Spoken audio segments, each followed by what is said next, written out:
Sur un secteur économique puissant, juste avant l'élection, comment ne pas y voir un cadeau électoral à peine déguisé?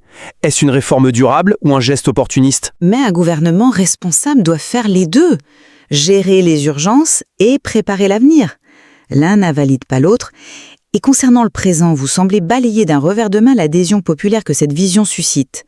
On ne peut pas simplement ignorer les images des foules, immenses à Cancan, au Bofa, et dire que ce n'est que de la manipulation. Il y a un espoir, une ferveur réelle. Ces gens, ils ne se déplacent pas uniquement parce qu'on leur demande. Ils se déplacent parce qu'ils voient un changement, parce qu'ils adhèrent à un projet qui leur parle. C'est cette dynamique positive qui permet d'assurer avec confiance que les élections se dérouleront dans la paix. Cette confiance, elle se nourrit de ce soutien populaire. Je ne nie pas les images des foules, non. Mais je m'interroge profondément sur leur signification et leur coût. L'ampleur de ces mobilisations, la logistique, les slogans, tout ça soulève une question légitime. Et c'est un élan spontané ou une démonstration de force organisée avec les moyens de l'État. Et au-delà de ça, la bonne gouvernance ne se mesure pas à la taille des meetings.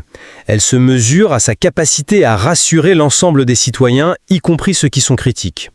Or, que voient ceux qui ne sont pas dans ces foules? Ils voient un pouvoir qui semble plus intéressé à organiser des parades qu'à résoudre des conflits sociaux.